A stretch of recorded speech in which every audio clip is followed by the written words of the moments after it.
Good morning सगळ्यांना. श्री स्वामी समर्थ. नवीन दिवसाची नवीन सुरुवात. चपाती आणि भेंडीची भाजी झाली होती, पण माझ्या मिस्टरांना नव्हती खायची चपाती आणि भेंडीची भाजी. त्यांना नाश्त्याला हवं होतं डोसा आणि चटणी. मग परत ते सगळं कॅन्सल केलं. कणिक परत तशीच ठेवली आणि डोसा आणि चटणी बनवायला घेतली. हे बघा, केकचे जे कंटेनर भेटतात ते मी फेकून नाही दिले. त्याच्यामध्ये मिरची आणि कोथिंबीर एक्स्ट्रा भरपूर आणलेली होती, ती त्याच्यामध्ये घालून ठेवली होती. कशाला नसाच, आता बोलू नका की मी चिंगूस आहे म्हणून. त्याच्यानंतर मग पटापट डोसे बनवायला घेतले. मनूलाही नाश्त्याला डोसा आणि चटणीच दिली. परत तिच्यासाठी मला एक चपाती बनवायला लागली. चपाती आणि भाजी परत आणि मग तिला दिली. म्हणलं ही दोघांनी नाश्त्याला डोसा आणि चटणी घ्या करून.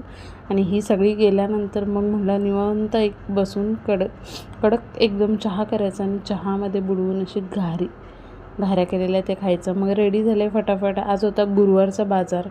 मग म्हटलं चला आज गुरुवारच्या बाजारात जाऊया, काहीतरी सामान पण घ्यायचं होतं आणि भाजी पण आणायची होती. मग म्हटलं चला येताना गारगेला पण घेऊन यायचं होतं. वातावरण आज ठीक होतं, पाऊस पडत होता, ऊनही होतं आणि पाऊस पण पडत होता. आता काय बाबा, त्याचे दिवस आहेत, पडणारच.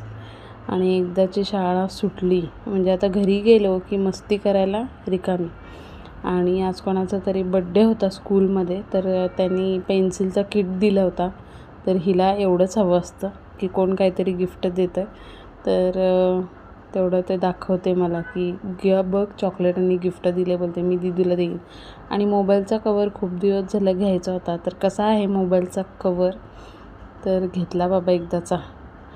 थोडासा खर्च केला, आता काय करायचं. मग त्याच्यानंतर घरी आलो आणि चपाती केली गरम गरम आणि चपाती भाजी खाल्लो. आजचा होता हा दिवस. ओके, चला टाटा बाय. श्री स्वामी समर्थ. भेटूया नेक्स्ट ब्लॉगमध्ये. थँक्यू.